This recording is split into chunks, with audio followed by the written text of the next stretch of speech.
Hello, welcome to today's episode of Juicing the Numbers, your statistics and sports podcast. I'm one of your hosts, Joshua Tracy, And I am the other Corwin Heller. and welcome to the Monday edition of the podcast. We've got a loaded episode for you. Corwin Heller, are you ready to get started? What if I said no? I would go on without you and wish you well. This is not a no child left behind situation. You can go Touche. George W. Bush yourself. There was a better joke in there somewhere, but oh well. Hey man, I'm not going to make any comments. Yeah. I guess let's start off with the biggest thing that just happened today as we're recording this. It is June 6th, 3:30 in the afternoon, which means that the Julio Jones trade happened earlier this morning. Finally, for once, something big and interesting happens before we record instead of directly afterwards. Which I can now I'm very glad Emily Nyman of Breaking Balls podcast also understands this phenomenon now that she switched her recording day, because it is the worst. It's the worst fucking feeling in the world. But anyway, And it never ends. never, It's one of fucking those things never. that's just consistently every single time something happens. Like 2 days later after you record, it's like, I mean, all right, like we weren't gonna make that, but like 5-10 minutes after you record, it is a special kind of Like, infuriating. are you fucking kidding me right now? Seriously? Oh, like we just talked about something that would have to do with this. Like, uh, yeah, it hurts. So anyway, let's rejoice that the Atlanta Falcons have traded Julio Jones to the Tennessee Titans. The Titans are sending over a 2022 second round pick and a 2023 fourth round pick. The Falcons are sending over Julio Jones and their 2023 sixth round pick. So the Falcons are getting an extra second this year and are swapping See. sixth and fourths in 2023. So, man, Corwin, what do you think about this? This was an unexpected trade here. It's one of those things where I am very much surprised by the cost. Essentially, a two and just a little bit extra for a guy like Julio Jones. Like, yes, he's what, 32 years old now? I've just had his profile up. I should have bothered to look. He is 32. Look at me. I know ages. And yet he's still a top three wide receiver in the NFL. And he's still a guy who is going to be the best receiving option, the best offensive threat on any given team. I know Derrick Henry just rushed for 2,000 yards. I know A.J. Brown has broken out into basically a Julio Jones light, Julio Jones 2.0 kind of receiver. But it's still Julio Jones, even in a 2020 season where he really wasn't the lone focal point of that offense because of Calvin Ridley's emergence. He still had 771 yards in 9 games. He's coming off a year in 2019 where he was he was awarded, or I guess he was voted into his uh, seventh Pro Bowl of the last 8 years. He had 1,400 yards. He had 6 touchdowns. He's still a tremendously impactful receiver all over the field. He led the NFL in 2019 in touches or yards per touch at nearly 14 yards. He was 15.1 last year. He's such a good player, and you got him for a second and some. That's insane. That's just such tremendous value, especially for a team like the Titans, where their biggest question mark was the depth of their receiving core, losing Corey Davis to the New York Jets, really only having AJ Brown and just a bunch of dudes, a bunch of Jags, just a guy. So this is such a huge improvement for that team overall and for that offense overall. I think the Titans are clear favorites to win that division now. I mean, the Colts with Carson Wentz don't scare me. The Texans absolutely don't scare me, and the Jaguars. I know we love Trevor Lawrence. They're not scaring me year one. I don't think there was ever any question the Titans were the favorites to win that division, but I think now they're up there with the Chiefs as not I don't want to say they're with the Chiefs because they're clearly a step below them still, but they are one of those top tier contenders in the AFC. Oh man, it is a fascinating position for both teams to find themselves. I will say it's it's very confusing from a Falcons perspective because everyone said, "Hey, you're high enough in the draft that if you want to plan for the future, you could take a quarterback." Mhm. And instead, they took a tight end, right? Am I making that up? Kyle Pitts, Yeah, yes. they did take Kyle Pitts. Okay, I didn't have it in front of me when I began this thought and was hoping. And everyone said, "All right, like we can pretend like your playoff window's still open. Like Mhm. we can go with that. If you want to say fuck it, let's just like bolster up the offense and keep what we got together, make a big push, see what we got.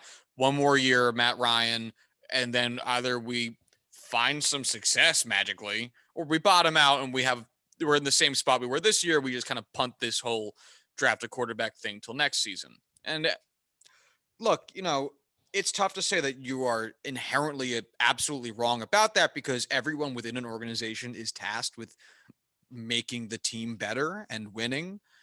Whether we as fans would rather see a teardown or not, because it is almost always a faster way of getting better.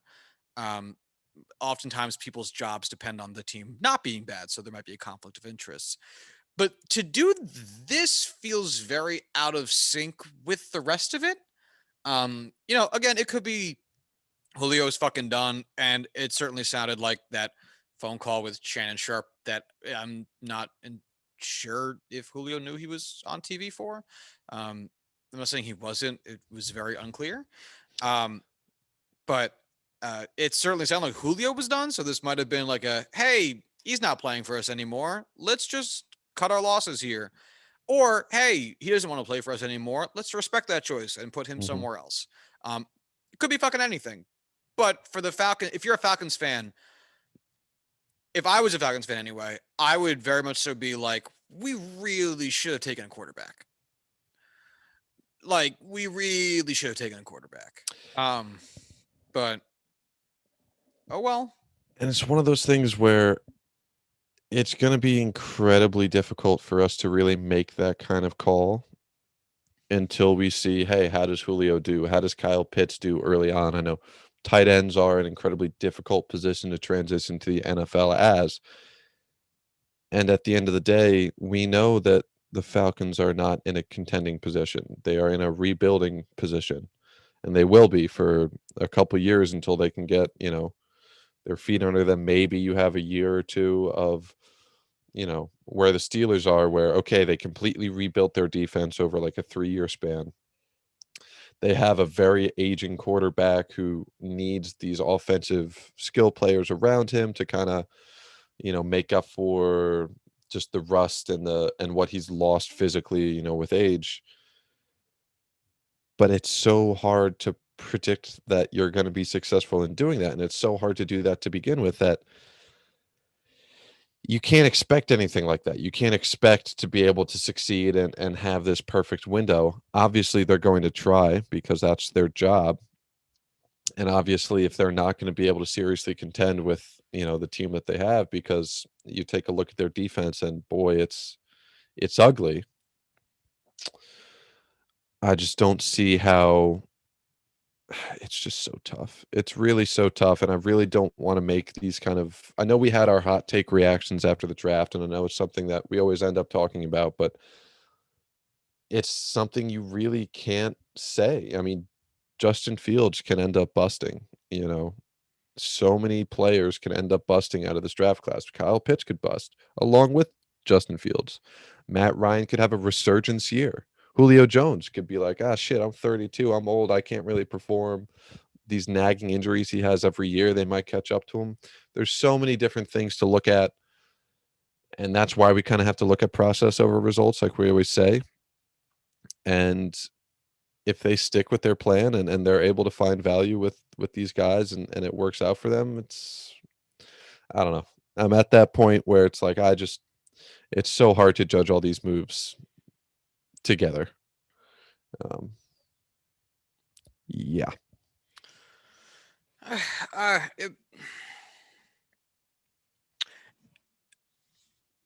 It, we'll need a long-term perspective on it. That is the case with every trade ever made, um, especially the bigger ones with more players involved, with higher profile players involved, because swapping some like minor leaguers for baseball or swapping some depth pieces in the NFL just to kind of really make the center around draft picks, it's not that big of a deal. Like ultimately, long-term perspective doesn't matter just because the short-term perspective, none of it matters. It's not about the players. It's about personnel churn, whatever it's about. hmm Um, yeah, I mean, we shall see. It's an obvious net positive for the Titans immediately. absolutely, No matter absolutely, what, even if Julio Jones is only 50% of what a normal Julio Jones season would be, it's still a net positive for the Falcons. Veteran presence, a guy that will play you good football, smart wide receivers, which a lot of them are anyway. It's tough to make it very far at that position and not be like a smart guy. But like, your top flight wide receivers tend to have such an intrinsic understanding of the game that they can be valuable beyond their physical ability on the field and create some level of, I don't want to say chaos because not chaos, but they can provide some weird coverage by having a better understanding of what the play is supposed to be and where they need to be depending on what the situation is. Julio Jones will draw coverage if he wants to draw coverage to try, even if he's not getting the ball, especially if he's not getting the ball. He is a very smart player. So even if he can't physically do a lot of the shit, I'm sure that he can navigate the field well enough to still aid his team with the other wide receivers being able to carry more of the actual looks. But the Falcon side of it is going to, I mean, first and foremost, we got to find out what the fuck they do with that second round pick. So which easier said than done. yeah, truly. It's one of those things where like second round receivers lately have been a dime a dozen where you found some really great value. A dime a dozen is the opposite idiom that I was looking for. I actually don't know if I know exactly what that means. Dime a dozen. Easy to find, Okay. low cost. Think about it. One dime buys you a dozen. It's under a penny per thing. A di- oh, literally, it costs a dime a dozen. Yes. Okay. All right. I was thinking of like I have issues with idioms. We know this. I will just concede and just stop talking about it, even though I'm already talking about it way more than I should have. Yeah, we're still going. Here we go. Ugh. Yeah, so there's so many needs that the Falcons have all over the field. I think they do need to kind of take a step back at some point and see what kind of value they can get for Matt Ryan, because I just don't know how we can kind of look at that Falcons team and see a path where he is worth more to them as their starting quarterback than as a trade piece to accumulate draft picks for a team that loses a guy because of injury, loses a guy because of whatever, just need to fill that role, um, and are willing to trade for a veteran presence like him. I think he would have been a great mentor for a guy like Justin Fields. That being said, that's obviously the choice I would have made. We went over this during the draft and leading into the draft, but we will see how it goes. We always will. We are eternally watching. Yes. Um, we see you when you're sleeping, and we know when you're awake. Uh, Ho, ho, ho. where did you want to see Julio Jones go? Titans. Titans? I think that was genuinely his best fit. Like I it would have wanted been, him on the Jets. yeah, I obviously. knew we weren't going to get him, but Mhm. I wanted it. I think it would have been really cool to see him on like the 49ers. I think it would have Ooh. been really cool to see him go Actually, I to. changed my answer. I want that now. Yeah, that would have been a really That cool would have been really fit. cool. Like him and Debo Samuel, him and Brandon Ayuk. That would have been a really good combo, especially with Kyle Shanahan there again. Um, but I do think for both teams, both need, fit, and eventual outcome of that team build. I think the Titans was just fascinating. Like the physicality of AJ Brown and Julio Jones, the physicality of Derrick Henry, having a resurgent Ryan Tannehill. I think that's going to be a really, really fun offense to watch. I actually want to look up their depth chart on offense now just to see what they're looking at. I bet it's pretty nifty. I bet it is too. I don't even know who their number 3 receiver is. Josh Reynolds. Totally. Wow, this receiving wide receiver room before Julio Jones arrived was AJ Brown, Josh Reynolds, Cameron Batson, Dez Fitzpatrick, Nick Westbrook-Ikhine, Chester Rogers, Cody Hollister, Mason Kinsey, Marcus Johnson, Fred Brown, Racy McCath, and Kalisha Lipscomb. Do you know a Okay. single one of those players in any capacity? Dude, like, no. Oh my God. I recognize the name Chester Rogers, and I recognize the name Josh Reynolds. You got me. I don't know either of those people. Oh, Jesus. This was like low key. This easily could have turned into like if AJ Brown got hurt, like the Titans finish like with a losing record because Derrick Henry just can't do it all on his own, and it's just such a one-dimensional team. Wow. Yeah, this might actually be. I mean, it was already a big trade. This could be a huge trade. Yeah. Oh Jesus. wow. Okay. Well, yeah. I guess we'll keep an eye on it. Before we get into the sport that we have the most to talk about, the MLB, let's talk a little bit about golf, which we never talk about, Woot woot. because there is some dramatics in that Jon Rahm, who was, I believe, minus 17 on the day yesterday, before Minus getting, 17 on the day. I So he believe that's birdied where he he was. birdied every single hole. I think he was not minus 17 overall, if anything. He was minus 6 on the day. Oh, Or sorry, sorry, you're he had a right. 6-hole lead going into today, the final round. As you can tell, folks, I watch a lot of golf. Um, and he got pulled from the match while he was golfing because he had a positive coronavirus test. Um, why in the middle of the match? Well, his test at the beginning of the day before everything started came back positive, and they let him go out while they ran a retest, and that came back positive too. Um, Logistically, does that seem like the best thing to do? No, but So they actually waited until he finished on the 18th. So he finished his round, finished at, negative 18, 6-shot lead. Actually would still carry a 6-shot lead if it picked up, and he just dropped right back in. Um, but they waited until he finished the round, and they gave him the news as he was walking off the 18th green. And boy, I don't even know how to respond to it. Like it truly is you. So I watched the clip of him actually receiving the news, and Jim Nantz was kind of commentating and was basically saying like, yeah, they said something to him. We don't know what was said to Jon Rahm. We just know that the second he heard it, it was just this devastating expression on his face, and they wouldn't let the cameras follow him into the clubhouse. They made him put a mask on, and everyone in his group. And uh, I don't know the timeline of when he got this test and when they found the results of what happened, but I can't imagine this was the best way to do this. I'm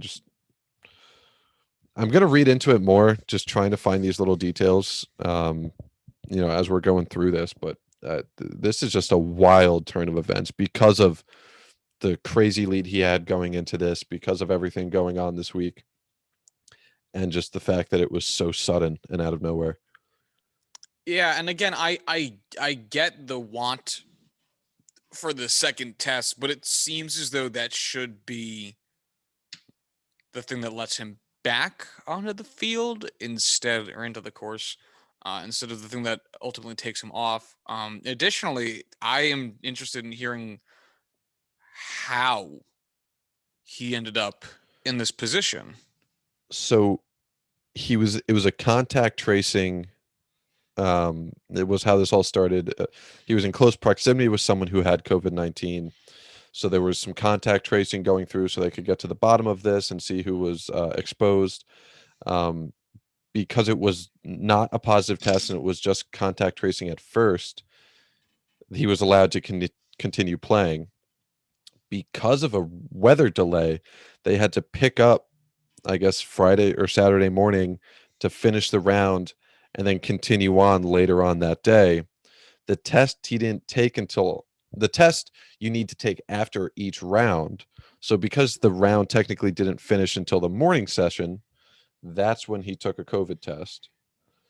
Mm. Then he started the later round before the test came back, and that's when this all kicked off because it was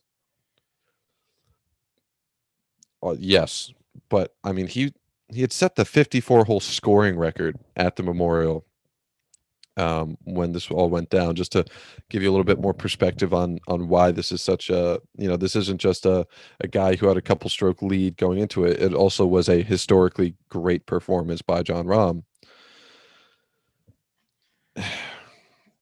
Now, Jon Rahm was asymptomatic and was hanging out with some people yesterday when the news broke, and we were talking. And the first, after all this, first question we had was assuming the exact same situation, but like last week when like this happened to Phil Mickelson, Mhm. would they have said anything? Asymptomatic, he's not They ha- he's not gonna get hurt I think theoretically. I think even if it was Phil after, the third round at the PGA, I think they absolutely would have pulled him. I mean, yes, it's Phil Mickelson, but he only had a one-stroke lead. There was a bunch of guys right there behind him who were all within striking distance. It's not like he had a record-setting 54 hole, tournament so far, championship so far. But he was heading towards a record-setting age thing, which I will Right. say has some weight. But in the moment at the time, nobody really expected Phil to carry through the final day. Nobody was expecting him. They were expecting, you know, Xander Schauffele, I believe it was. They were expecting, all these other guys behind him, like Jordan Spieth, to catch up and overtake him, and they weren't expecting Phil to hold that lead. The vast amount of money was on the field instead of the leader Phil Mickelson going into the final round of the PGA Championship. And I think they absolutely would have pulled him. I just I don't think this is anything, just because it's a guy like Jon Rahm and not Phil Mickelson or Tiger Woods. Tiger Woods would be the only guy I would ever say would be given that kind of special treatment and truly to have this be swept up under the rug. I don't think there's anyone else in golf who would get that kind of special treatment and that kind of, you know, PR nightmare, that risk to do so. So I think it absolutely would have happened 2 weeks ago. All right. Um, it's a shit situation no matter how you look at it, and luckily this happened to Jon Rahm, who is a young guy. Not in terms of like he'll be okay, young people can't die from this, but more in terms of he has a long career ahead of him, and while this is really really shit, um, he has a lot of golf in front of him that he can look forward to. This would have been, I think, a lot more devastating if it had happened to a guy like Phil Mickelson, only because it's like, well, there goes the end of your career. Mhm. Um, but yeah, I mean, it is shit, no matter how you want to look at it. So, So I did look up some more details as we were talking. The second round that finished on Saturday morning is when he took that test. The positive result um, came back at 4:20 p.m., which was when he was still on the course. The PGA Tour medical advisor requested a uh, test confirming the original sample. That came back at 6:05, which was right as Rahm was finishing the third round. So it's not like they let him play on the course, knowingly positive and all of that there. He was finishing up on the 18th as they got that second test back. Okay. So PGA, you get by this time. You did this by the book, Mm, at least as far as we know. But fucking goddamn it, Jon Rahm, let him play in like a fucking one of those CDC suits. Now it was like 100 degrees. He would have died. oh yeah. Yeah, he would not survive the day. Um anyway. All right, then I guess let's take it into the wide, wide world of baseball. Where shit done be going down, son. Uh I guess let's start with probably the pettiest thing, but also has real world consequences that I think we've ever talked about. Um, only because it is an interesting cross section. It's like a meta conversation for us personally, in a way. Anyway, last night, I guess June 5th, dates is hard. Um, John Boy of John Boy Media got into a Twitter tiff with a man known as Gary Sanchez Resurgence Bandwagon, which is a very long Twitter handle, but it does what he says it does. All he does is talk about how Gary Sanchez is underappreciated. I'm a fan. I think the same. But what am I? What do I know? Anyway, there was a situation a couple years ago where John Boy employee Kyle Condor got into a lot of shit on in Yankees Twitter because someone asked him something to the effect of, "Do you use the N word?" And he answered with something to the effect of, "Yeah." Um, and people were very mad, understandably, and nothing happened. And it rubbed a lot of people the wrong way. And so this came up on Twitter the other day because Kyle Condor, for anyone who's unaware with the structures of John Boy Media, he runs the Twitter accounts for Talking Yanks and Talking Baseball. Um, and someone made a snarky comment about a shitty Talking Yanks post saying you should have fired Kyle Condor 3 years ago. And it led to this tiff. And basically everyone's gripe with John Boy, as he defended himself very poorly by quoting 8 Mile, the Eminem movie. Um, People were, Watched on Juicing the Big Screen. Here our review there. yeah, check it out. Uh, Basically saying it's a more nuanced conversation than just he did something wrong, whatever. And we handled it internally. We don't owe it to anybody to put our HR conversations out into the open. Um, and that is a wrong but interesting conversation because, at least wrong in my mind, I guess I'll hear what Corwin thinks about it. I understand that John Boy and Jake started their whole thing as like a hobby. They both had other jobs. It started as a hobby, and then it got very, very popular, and now it's an entire company in a very real, very true sense.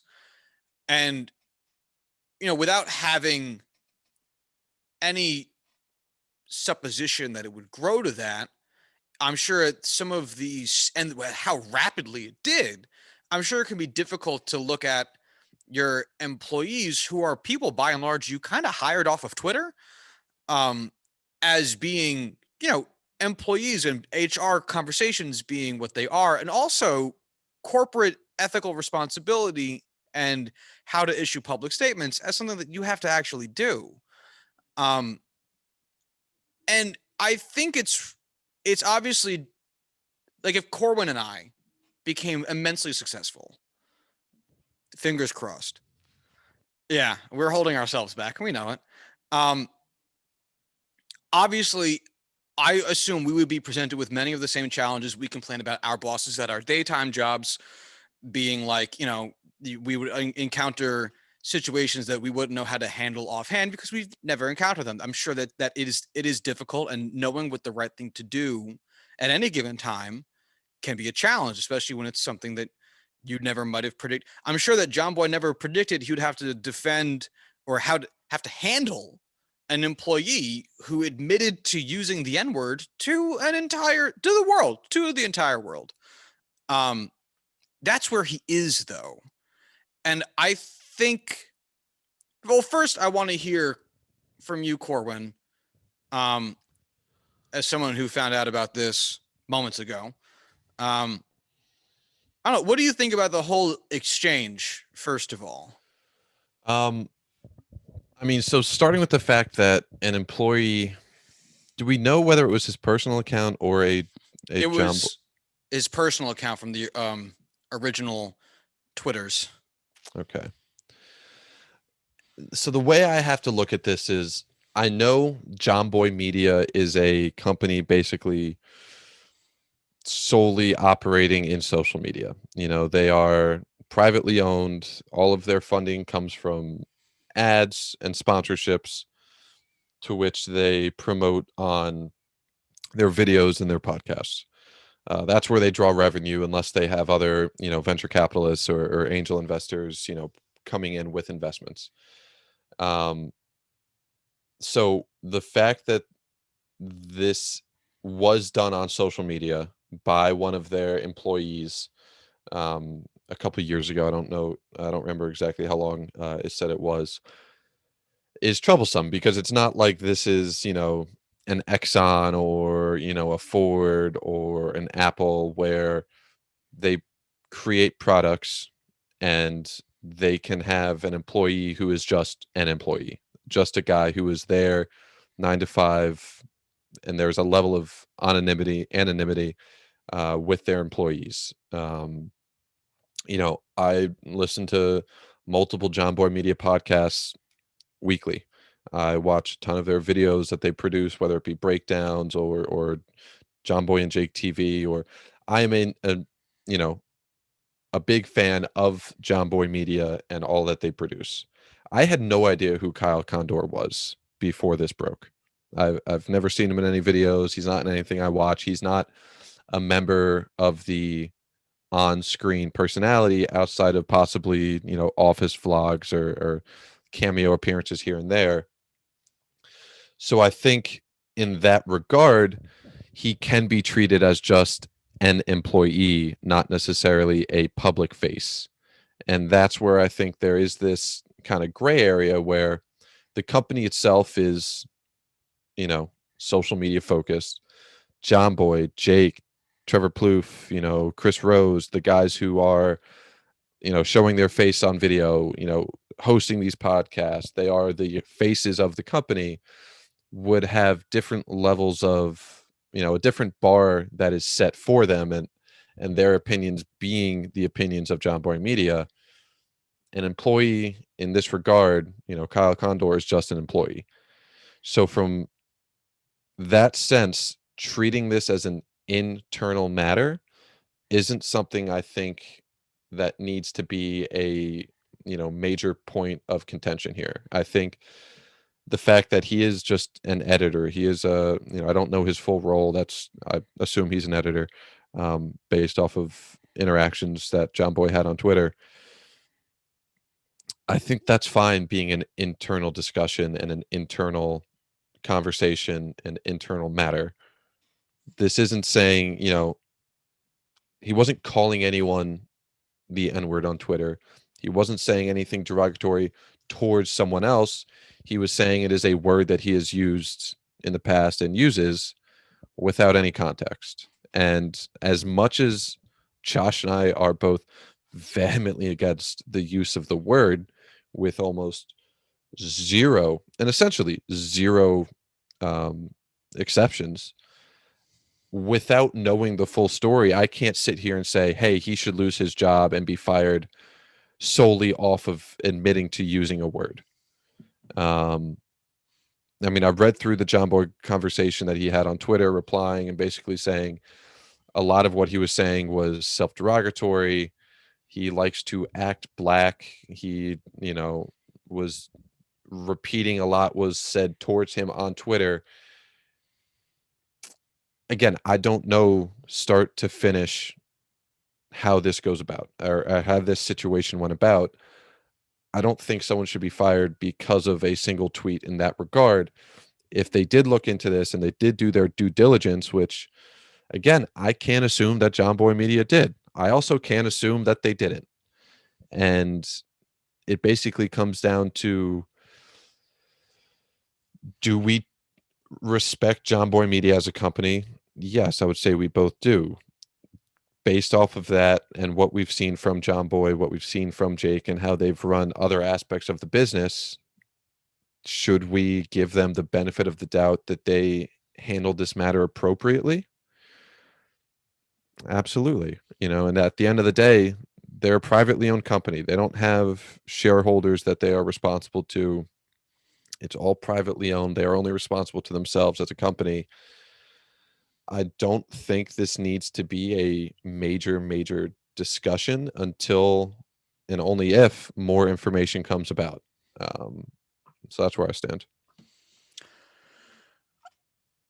I am going to disagree, but I am also going to say that I think firing Kyle over this is the wrong move. And because it's not to that degree. I don't think. Not everything that is offensive that someone says warrants. There's a sliding scale of punishment that meets the requirement of what was said or done, and to what extent that is, I don't think you or I are going to have a real answer for it because we're not involved in the company, and it doesn't affect us in that way. I think it's an interesting conversation for us because we find ourselves in the position where we are also podcasters. This is what we do, not for work, for fun. And again, I can see how insane it might be to eventually have an employee while I do this. And I would want a fun, easygoing office. I wouldn't want to be like a boss guy. You know what I mean? I totally get how being a disciplinarian of sorts could be a really difficult position to be in general, and especially when it comes to something that would be a legitimate HR concern. So again, that's really where I would focus on it. What I think that they're wrong about, though, is the concept of issuing a statement. And because imagine the Houston Astros never issued a statement after that guy, that junior GM, that assistant GM got fired after he was sexist towards the female reporters. That's a private company. That's a private company too. They don't have shareholders. Theoretically, they owe nobody nothing.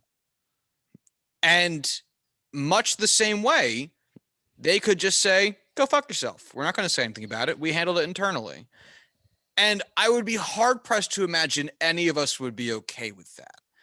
And that's the other thing that I think is difficult because I can't. John Boy and John Boy Media have released many statements about like, hey, here's something cool that's happening. We are starting the Chris Rose podcast or the Chris Rose rotation with Chris Rose.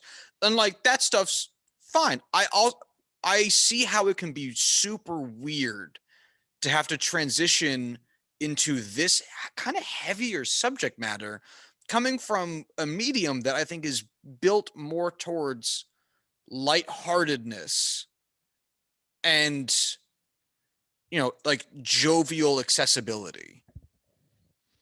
But I do think they should have said something that said that they were aware or like whatever. The big difference for me between this and the Houston Astros incident was, I don't remember the specific details. I recall it being sexual harassment to some degree. If you can agree to that, or if you have a better idea of what it was. Sure, that sounds right. That has a clear victim. He victimized, women within the organization. He victimized people and fellow employees, fellow people. Whereas this was merely a question that he answered. And to that regard, if the Astros didn't release a statement after employees were sexually harassed, after there was, a sexual harassment incident, and it was between multiple employees, multiple people involving an employee in any capacity, I would say absolutely, ethically, morally, that is very wrong. You can't just sweep that under the rug and just expect it to go away. With this, it's I feel like there is a significant difference because, again, nothing was directed towards anybody else. It was a question that was asked on Twitter. They answered it. It's not the answer you would want to hear in any capacity, and it's objectively the wrong opinion to hold. But it's an employee's personal account without a victim in this exact incident. I don't know if I would necessarily would I don't think it's nearly as necessary for them to have released a statement, even if we would have wanted them to address the situation head on and be like, hey, this isn't the right opinion. We like Kyle, he's an excellent employee, but there are certain levels of ignorance and opinions that are ignorant that he has expressed on Twitter, and we're going to work with him to expand his understanding of what these words mean, and something to that capacity. I think would have been the perfect move. Right. Them not saying anything at all is definitely not the choice we would have wanted or we necessarily would have made, but I don't think it's something I can necessarily hold against them. Well, I think for me, it's the idea of communication. It's the idea of we are going to be upfront, whether we have firm information for you or not. We're going to let you know. Because let's think about, again, one of your and my biggest gripes with our favorite sports leagues: horrible communication skills, no ability, no transparency. Even if it's like, hey, we don't know what's going on. MLB, we don't know why there's so many injuries, but we are aware that there are more injuries this year, and we're going to be looking into why that's the case. Something generic shit. The idea that that there is a corporate effort somewhere in there to be honest with the people that your stakeholders, right? Because think about, imagine if you were a black fan of John Boy Media, and here's a guy saying, nothing directed at anybody, but still kind of dodgy. I think you'd want to imagine that John Boy and Jake would issue a statement that shows that they're hear you and that you matter to them. Well, they might not. They're probably again, however they discipline Kyle, who gives a shit? That's really so secondary to the conversation, because it's this idea of how do you scale up and where does that communication come from and how do you do it? And I would think, especially if I was running an organization where one of the main things I did was criticize another organization. Again, very much so justly. Everyone has every right to complain about MLB. They are awful at what they do. But if I'm going to run a company that very, very largely criticizes other companies and how they handle their business, I would think it's very much so in my best interest to make sure that I am taking care of my shit at home. For one, my own credibility. For two, because it's the right thing to do. And for a third thing, so that people who want to get in or are already involved, listeners, people who buy merch, whatever, are heard and understand what this is about. And again, that's not to say you have to assign any severity to it, because like that generic statement that you kind of just like made off the cuff, yeah, perfect. We're aware of what one of our employees said online the other day. We understand it was very hurtful to many people. We apologize for that. It's not our beliefs. We'll be handling the matter internally. Totally Generic fine. fucking, Yep. yeah, generic corporate speak. Who gives a shit? Because it's this. The reason that he got into this little tiff on Twitter is because they never said anything, and they didn't have to say much, No. but they never said anything. And Eh, Yeah. And to some extent, I get the choice not to do it. I'm not saying I would make that choice. I'm not saying I agree with the choice, but I understand why. I understand not wanting to bring further attention to an employee's personal beliefs. And I understand that when you do want to handle this internally and avoid that kind of spotlight, a lot of people wouldn't have followed Kyle on Twitter. He's not necessarily one of, the faces of John Boy Media. Like I said, I didn't know who he was as a John Boy fan, so I wouldn't follow him on Twitter. So I think there's a much, much, much smaller part of the John Boy fan base that would have ever even seen those comments, let alone, the number like compared to the people that actually are fans of John Boy Yeah, at the time it was and where much they more just a segment of Yankees Twitter that would have seen that shit. right. So I Yeah. can understand why, hey, this is a very small incident now, regardless of what was said and the actual incident itself. It's not something that's widely spread. It's not something that's widely known. We don't want this to become a major incident to drag, the name of the company and the company itself through the mud because of, people's reactions when we release a statement from our company account. We're going to handle this internally. We're going to deal with this internally.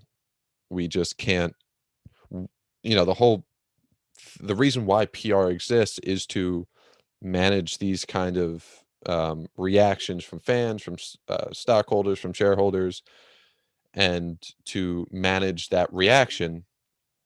I can 100% agree why, in their mind, the best way to approach this is to completely limit the amount of people that are even there to react and just keep moving on with where the company was moving, especially at a time when they were much more vulnerable as a company to that kind of negative press.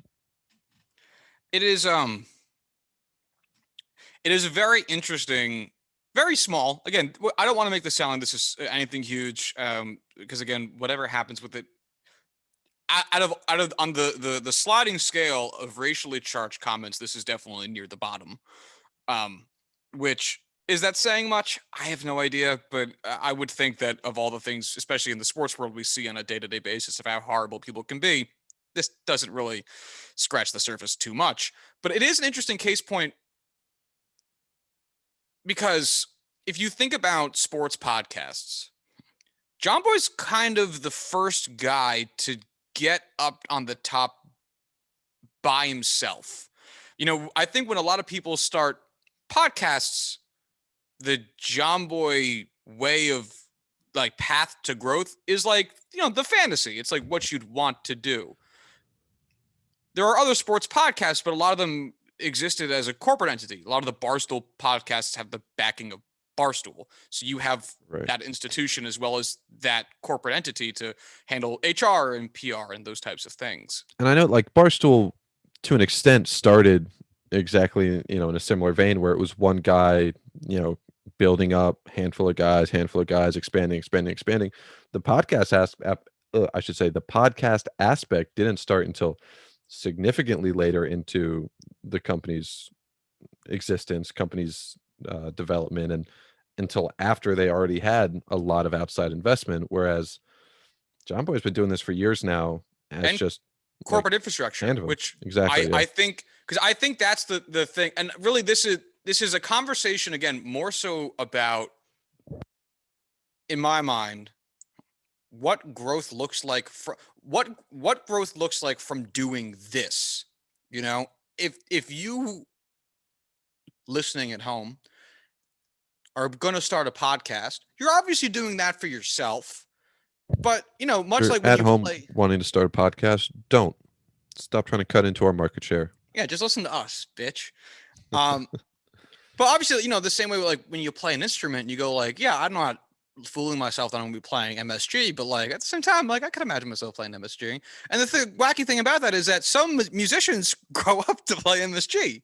Um, and what that change looks like, I think, especially in the case of John Boy, it can be very sudden to where I'm sure they have an HR person. Maybe they don't, though. I would think that it would be smart for them to have a PR team. They might not, because they've been doing a lot of it themselves. There's an infrastructure that, while it can be very grating as someone who works in the corporate world, does also exist for a purpose. And to expand at such a pace and to have to handle some things that you probably weren't anticipating handling. And if you had done this at a corporation, you definitely never would have had to handle. It can be odd. And I think this is a learning experience for John Boy Media. I would, again, on a very small scale, don't want to make this sound big, but about how you communicate issues with the public, which again is something you don't, one, consider when you're starting a podcast, and two, probably anticipate yourself doing much anyway. Right. So it's an interesting, again, meta conversation for us as, well, indie podcasters, but still podcasters. Yeah. You have any Oh, your final hand. thoughts on the matter? I did, and then I was like, it's not really. I was just gonna say my company doesn't even have an HR department. Like they've been around for 35 years and Boy, do they need one. objectively are successful financially, but yeah, they do need one, but yes.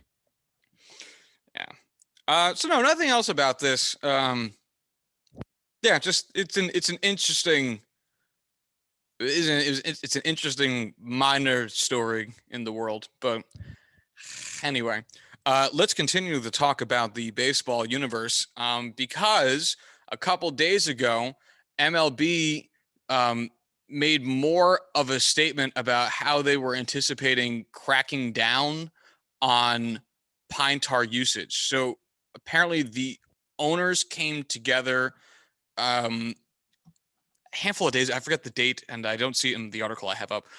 Basically, deciding we want to crack down, and then Rob Manfred was like, yeah, let's do it. And yeah, yeah. um, and then of course, when baseball wants to do something, it magically can happen very fast. And now MLB has informed owners just Thursday that it is going into their next phase of banning foreign substances, which would apparently include a 10-day suspension, which for starting pitchers is essentially 2 starts. If you have a 6-man rotation, it's, I guess, 1 start. Um, but Corwin, you look like primed to say something. I want them. It was this whole thing of we had this discussion at the beginning of the season, and basically what it came down to was, hey, one way or the other, we just want them to stick with it, and we just want them to make a clear, concise, decisive decision about, are we going to allow it? Are we going to ban it? And if we do ban it, actually do something about the people that use it.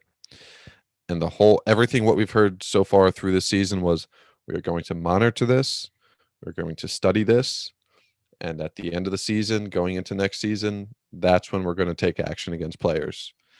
And here we are, not even halfway through, not even a third of the way through the season of the year, where we're not going to do anything about it. We're just going to monitor and, oh, okay, we're actually going to start doing this year and start making these moves. And I agree with them doing it. I just wish that they had made this kind of decision before the season starts, or made it clear that they were going to have this option based off of their investigation this season. Yeah.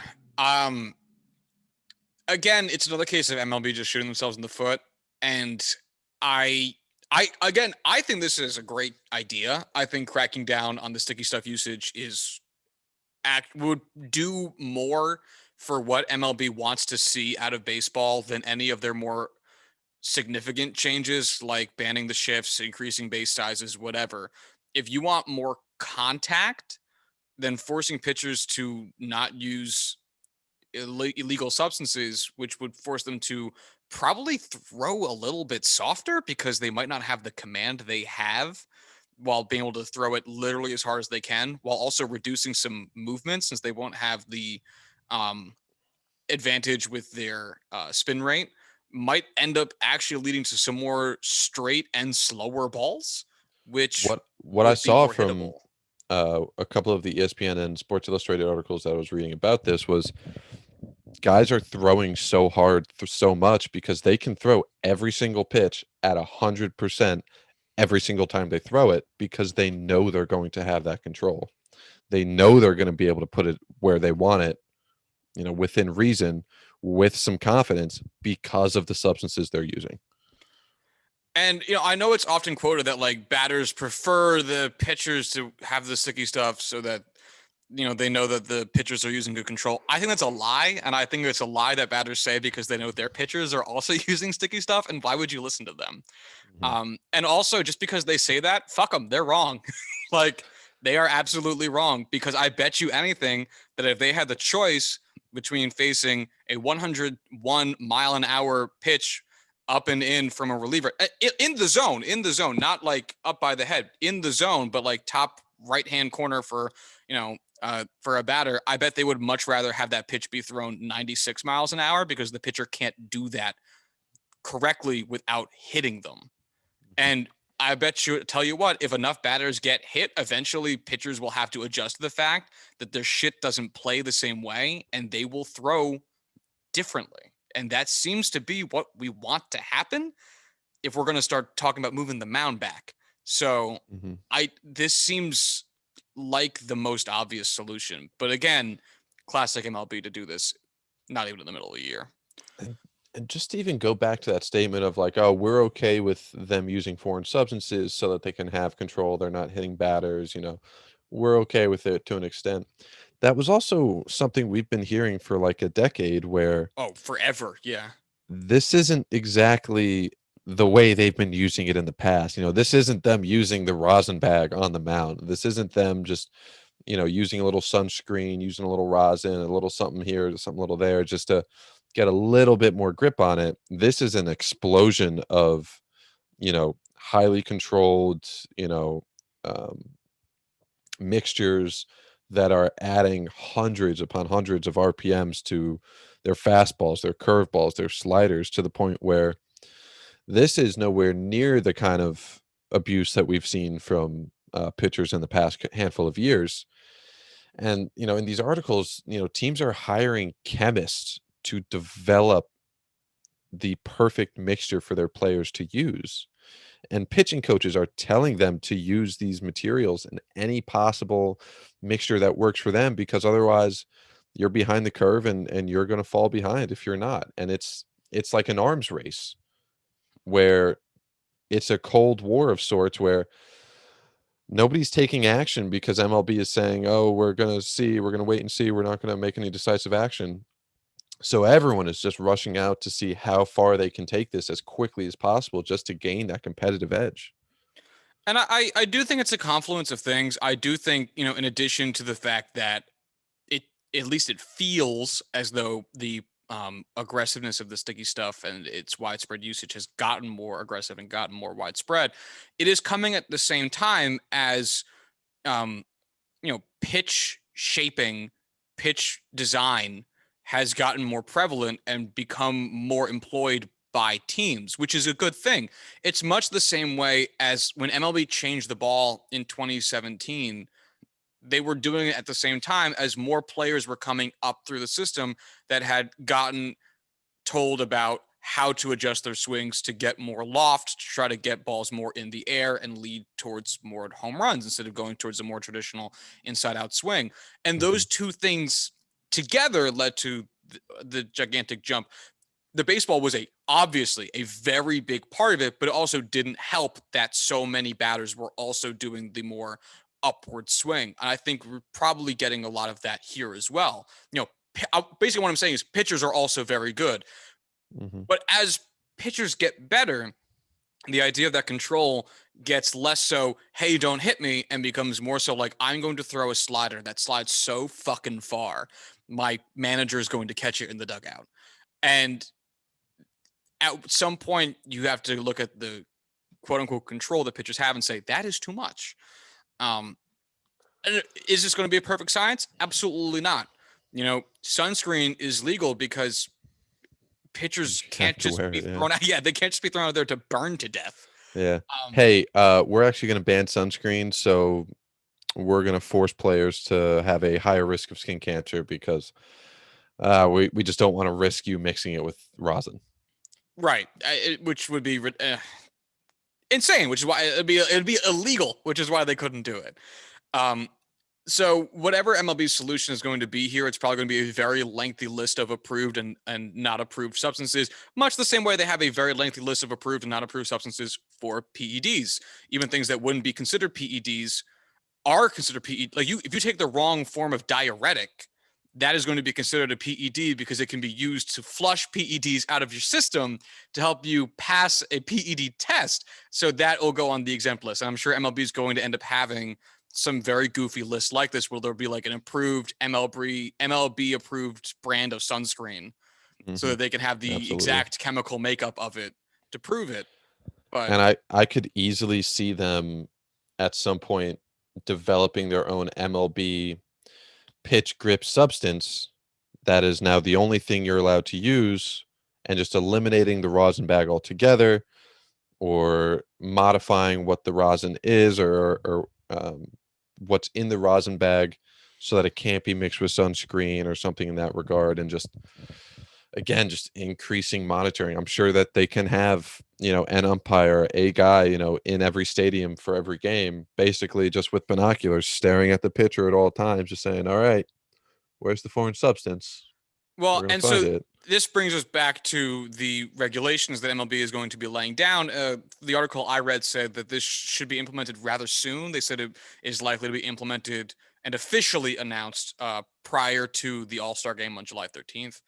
Um, but they said that the umpires are to should or players teams should expect umpires to confiscate um, 8 to 10 balls or hats or some piece of uniform per game. Mhm. And if any of those come back after the pitching outing, after the game, as having evidence of an illegal substance on it, then that at that point that pitcher will receive their 10-game suspension, which again is why I said it's very likely that pitcher's only going to miss 1 or 2 starts, maybe more likely just the one, depending on how good they are. Because if you do it after the start, then then they weren't pitching tomorrow anyway. Right. So it doesn't do too much to that effect. Does this seem like the best way of doing it? No, for a lot of reasons. Again, mainly because it will have already happened. So did you really do much? And 10 games isn't a lot. But at the same time, I guess they have to start somewhere. And if I'm going to be asking for a crackdown, I have to expect it to be somewhere. But actually, before I move on, Corwin, what do you think about this whole 8 to 10 per team per game things confiscated, the plot then leading to a 10-game suspension? I have to think this is a temporary fill-in measure. This is a band-aid until they can really decide on some definitive length and definitive action plan for the next season. So for the remainder of this season, okay, you use any foreign substance, that's 2 starts, okay. Um, it's not perfect, obviously, because it's just the way it's there's no way that they could implement some really excellent, advanced plan mid-season when they weren't planning to address it this season in any capacity. So as much as I'd love to shit on MLB and hate the MLB just for the way they handle these kind of matters, I can kind of accept that, all right, this isn't perfect, but it's probably the best we're going to get for right now. Yeah, I think that's kind of the right answer. Going forward, it'll be interesting to see what this becomes. I think the final stage of it is like what Cord and I have been saying for months, which is eventually there will be some MLB approved substance, like eventually what happened with the rosin bag, for either sticky stuff or they, I guess, ban it altogether, which I think is a lot less likely, but Mhm. could also happen. Um, But yeah, it'll be interesting to see who the first guy is that gets suspended, and will I probably wonder. be Trevor Bauer. Just to make a headline, just for the memes. I think there's actually a really good chance it isn't Trevor Bauer, just so that they avoid that kind of like, oh, it's Trevor Bauer. They're just out to get Trevor Bauer, Trevor Bauer, Trevor Bauer, Trevor Bauer. And they just are like, all right, we're going to go with Minnesota Twins number Kenta 3 Maeda. reliever. No, Oh, like okay. some Yeah. like really nobody reliever. It's like, we got him. Okay, Trevor Bauer, you're next. Let's go. Yeah, yeah, just for the credibility. Yeah. Yeah. Um, it'll also be interesting What if an team. oxymoron. MLB credible. Yeah, those two words don't go together very often. Um, it'll also be interesting to see if teams like make decisions around it, like 10 games. Like, we really need to win this one to like take our division, avoid the wild card. Like, you know what? Sure, sir. Lather up, bitch. You're going out there, slathered in pine tar, and we'll just miss you through the rotation one time. Hey man, we know that if something happens in the World Series, nothing's gonna fucking happen. All right, guys. It's Oh just a no, piece of you're metal. yeah, it's just a piece of metal. It's like, all right, so game 7. Okay, here's a 55-gallon drum of pure pine tar. Honestly, Dip the though, ball in it as you go up there.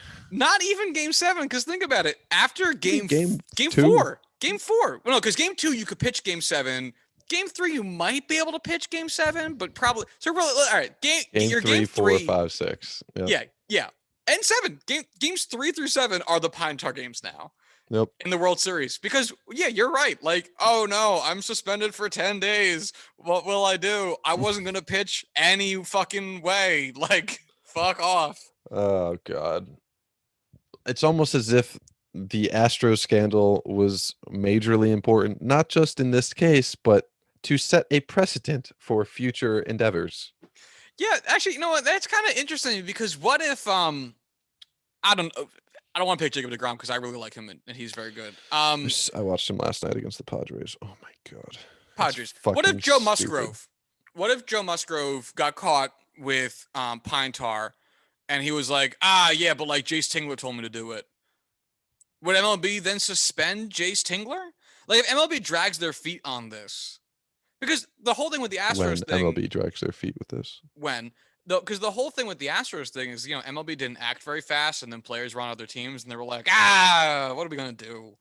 And then they just, like, kicked the manager out of baseball for one short year, and kicked the GM out of baseball for one short year, and that was it. I mean, so if MLB comes for Honestly, Chris Paddock, and Chris Paddock just goes, Jace Tingler told me to do it, I mean, they have a precedent.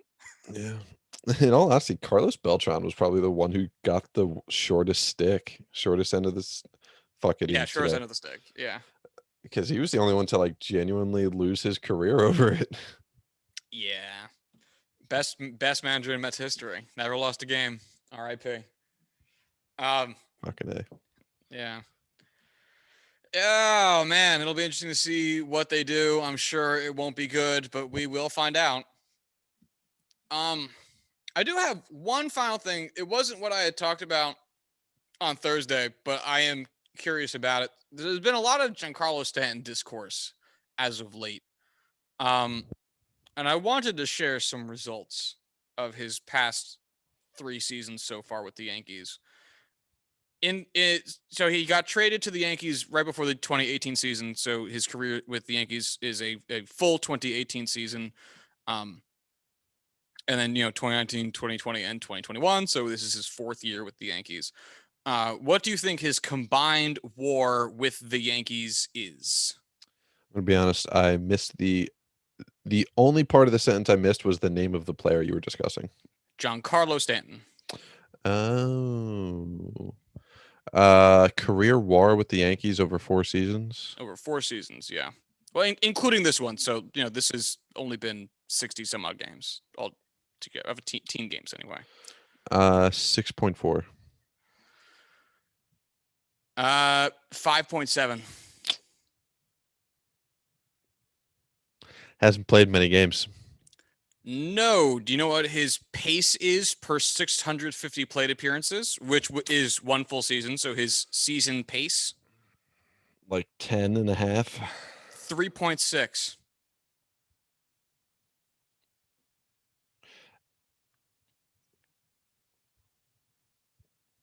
What? 3.6, which means if he played full seasons, he would be worth 3.6 WAR per season. His WAR with the Yankees by season in 2018 was 4.4, which to that point was middle of the road for him. Season after that, 0.4. Season after that, 0.6. And season after that, which is this current season, so far, 0.4.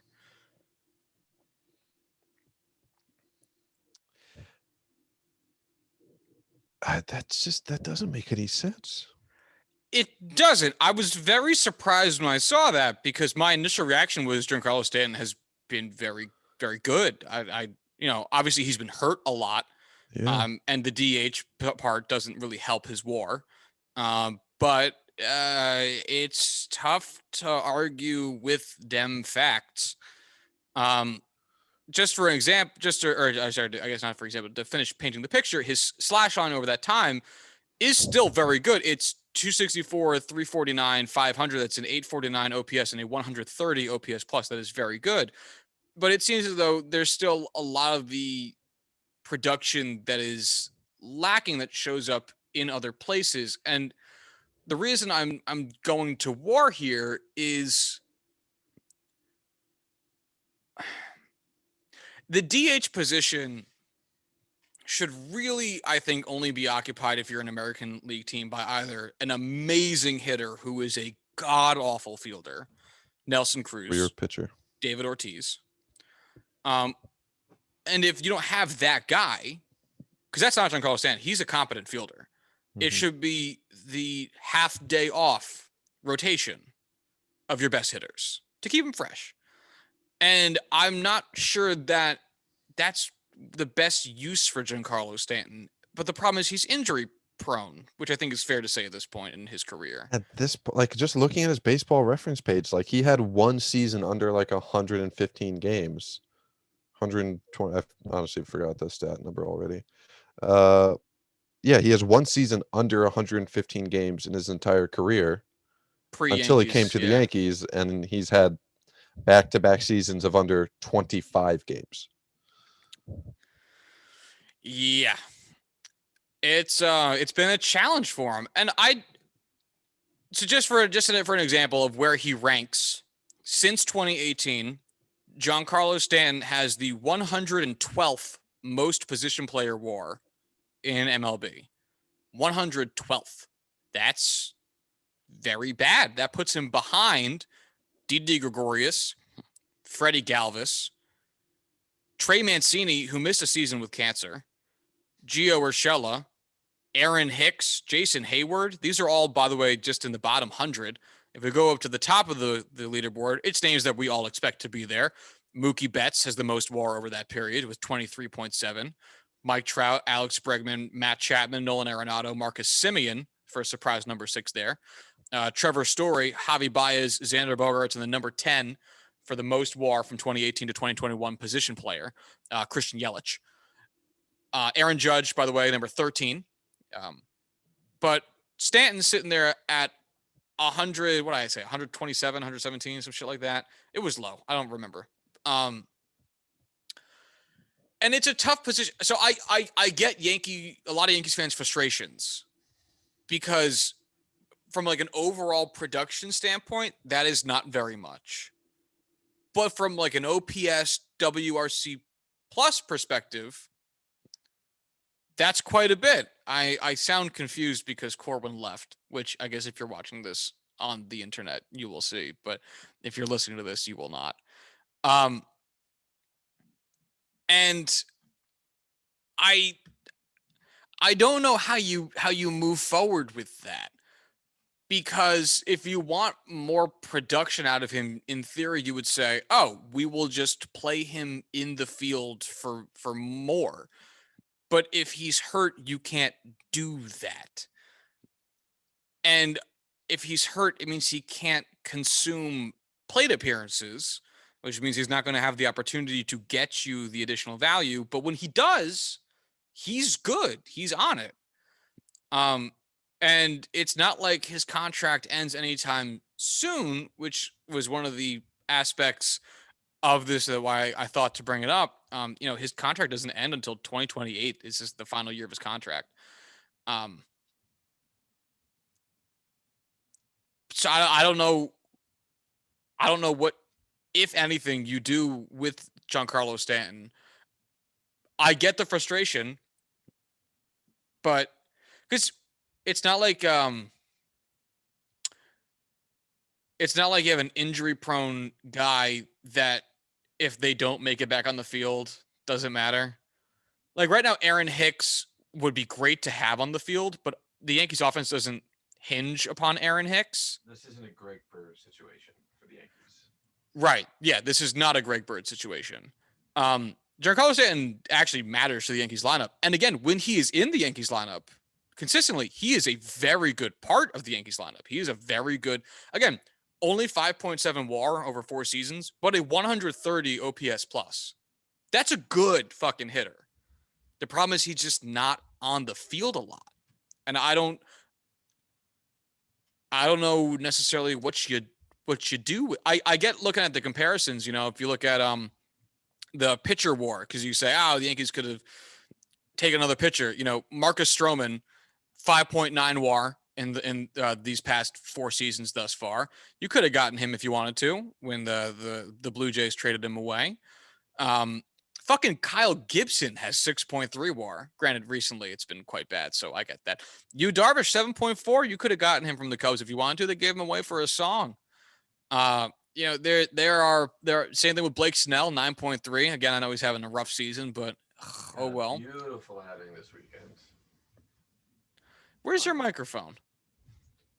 I put it down. I forgot about it. He had a beautiful outing this weekend.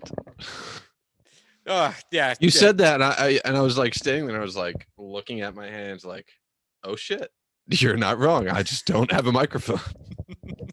Oh, good. I was very confused. I thought that's what caused your computer to crash, but okay. Yeah, I don't know. Like, it's a tough spot, and I actually didn't realize kind of what it was until I looked at it. You know what I mean? I don't know. What would you do if you were the Yankees GM? Trade him to the Padres for Jurickson Profar. Go fuck yourself. It's one of those things where he is more valuable to the Yankees being on their team than he would be to trade. You're not going to get anywhere close to his actual value because of the recent injury history, because of, the size of his contract. If you were to move him, I think you just kind of need to accept that you need him there in that lineup as much as you can. The way that they've been treating him with his playing time, where I know John Boy went off on one rant where they DH'd him. He did not get a single base hit on any of his 4 plate appearances. So he wasn't running the bases, didn't spend any time on base, didn't spend any time in the outfield, and then rested him the next day saying, we don't want to overexert him. And it's like, all right, he didn't fucking do anything the previous game. Why are you resting him? It's not like he exerted himself in any way. So I think the Yankees are partially to blame with the inconsistency in playing time that he's been getting when he is healthy. I think they kind of just need to get him in the lineup, keep him DHing if you really think that him playing the field is a major injury concern for him, and just assume and keep moving forward with the expectation that he will heal. I mean, it's not like he's breaking bones. It's not like he's tearing, exceptional amount of muscles. It's just, strains, sprains, things like that, where it's soft body tissue. So it is a lingering long-term recovery until you are truly 100%. And you just need to wait for him to get there. And you can't rest him and put him on the IL until he is truly 100% because of how much of an integral piece of that offense he is. So you just gotta accept that he needs to play most days, almost every day, and just get him out there. Yeah, I mean, I will disagree with Jimmy on that only because the Yankees opted not to give Stanton a rehab stint, which that I would be willing to say the Yankees were wrong about. And in place of a rehab stint, they've been opting to do this long rests major league rehab thing, which okay, I I like they're trying to ease him back in without the rehab stint, which Right. again I don't understand. But if that's their approach, then what they're doing makes sense. And I I would wouldn't have opted for this version of it, but okay. Like if he's out there playing right field and he plays a game and strikes out 4 times, doesn't get on base, okay, at least he's out there. You don't want to have him running around the outfield too much, but he's walking up to the batter's box, swinging 5 times, and then walking back. And he did that 4 times that game. It's not like there's anything there that is putting him at risk of aggravating injury outside of swinging a baseball bat, which, if swinging a baseball bat is a serious concern for re aggravating that injury, he should be on the IL because we're here to play baseball. And that is like the lowest level of yeah, exertion you could possibly again, do playing I'm not baseball. saying I understand the Yankees' choice to go this route with it. I would have just stuck him in Scranton until he was ready for. And so that actually leads me into what I was going to say as being what I would do is I think the Yankees have to approach Giancarlo Stanton the same way the Red Sox approached Dustin Pedroia for the last like 3 years of his time with the Red Sox, which is we might not get him back really ever. So we're not going to build the team assuming we have a second baseman in Dustin Pedroia. And then if he does come back, great. We've got Dustin Pedroia. Awesome. But we're not going to build our team with a hole at second base we are expecting Dustin Pedroia to fill. And it seems like the Yankees have done that with Stanton, which is to say, we are going to build our offense with a hole at DH that is meant strictly for Giancarlo Stanton. And that clearly isn't going to work if he's hurt this much. And it's not his fault he's hurt this much. It's not Aaron Boone's fault that he's hurt this much. It's not the Yankees' fault he's hurt this much. It's no one's fault he's hurt this much. But that doesn't mean you don't plan around that. And I think at this point, that's what I would end up doing. You're muted. The problem there is it's not like if you have an extra second baseman to fill in for Dustin Pedroia, when Dustin Pedroia comes back, you can move him around the infield. You can move him to shortstop. You can move him, to the outfield. He could be a utility guy for you.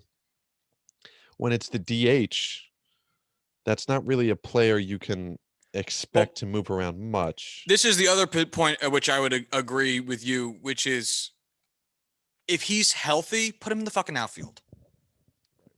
What are we doing? Put him in the outfield. Mm-hmm. Let the DH be the rotational spot for your good hitters that you want to give a half day off to. Right. And again, and that's how I would build it. I would build it where Giancarlo Stanton in the lineup is great, but we are going to build a team where if he's not in the lineup, it's still a good lineup. And right now, the Yankees do not have that. Put him in, is there a reason why you wouldn't want Mike Stanton in left field? It's because a lot of his injuries have been leg based, so they want to avoid aggravating. I think running, his hamstrings. Catches, yeah.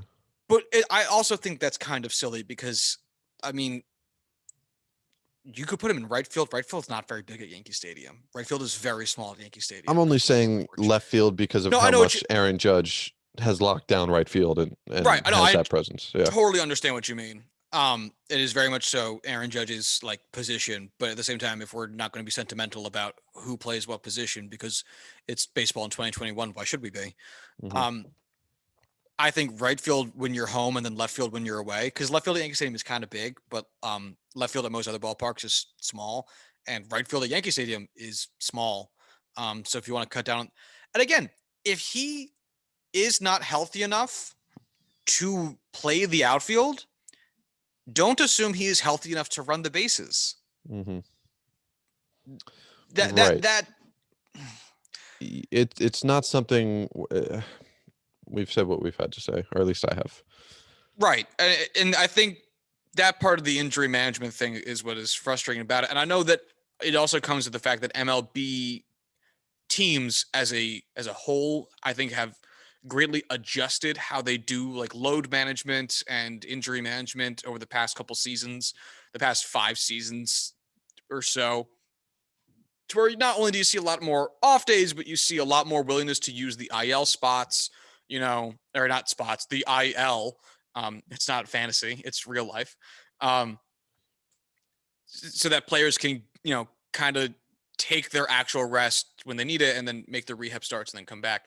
There's been a lot more willingness to use the IL, whether that's out of need or out of something that teams know about rehab that we don't, um, whatever. But there's clearly been a lot of changing there. And I think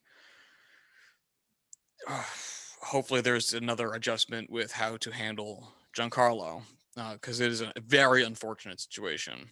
But uh, yeah, I miss Yankees in the having market for an positive. outfielder. I miss positive conversations about baseball. Fernando Not Tatis is complaining awesome. lately. He is awesome. Vlad Guerrero Jr. is having a stupid good season. He's also awesome. The Braves are a mess, but Ronald Acuna is great. He's pretty cool. Well, it's good. Marcus Simeon is a fascinating story, and I'm very happy for him. But I'm also a little bit sad for him because depending on what happens, he might be super hot at the worst time to be a free agent shortstop because there might be like 9 amazing free agent shortstops. Um, but You're not still, wrong. That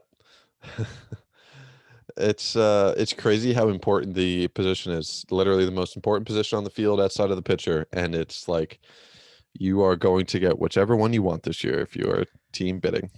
seriously, it's like, oh man, Marcus Simeon, I'm finally going to hit free agency off of a really good season. Oh, what's that? Carlos Correa is also hitting free agency.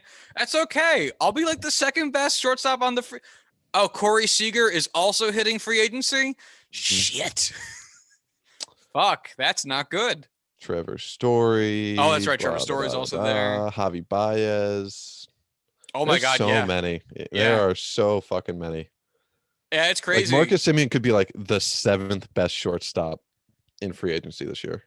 man. It is scary hours if you are Marcus Simeon. Granted, though, he is playing himself into a wonderful contract, and he certainly deserves it. Um, but yeah, it is. He is going to be nobody's first choice, and it will not be his fault.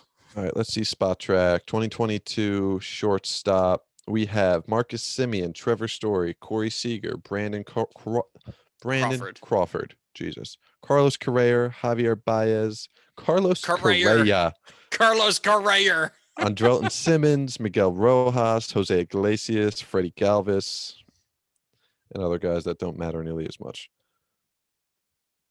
Marcus Simeon's also the second highest paid player on this list, He had a behind 1-year only contract. Trevor Story. But still, he's making $500,000 less than Trevor Story. Yeah, Yikes.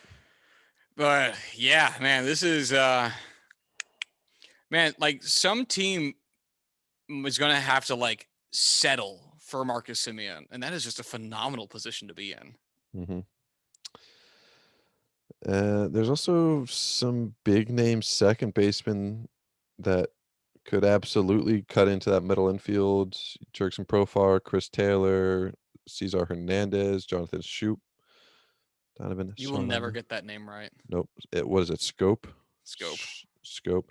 That's my first thought, and I was literally like, no, I know it's not Scope. I always get this wrong. Jed Lowry's 38? Jesus.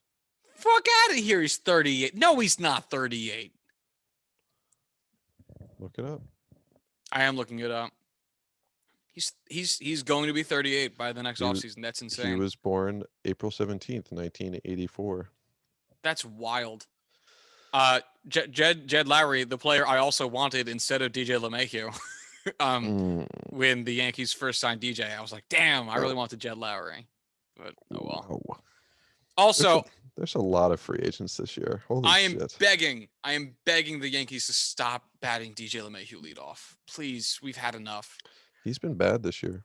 He's been very bad this year, and it's wild because it's like if you show that you are willing to move people up and down based on their performance, which is exactly what you should be doing, that Mhm. should also apply to the leadoff spot.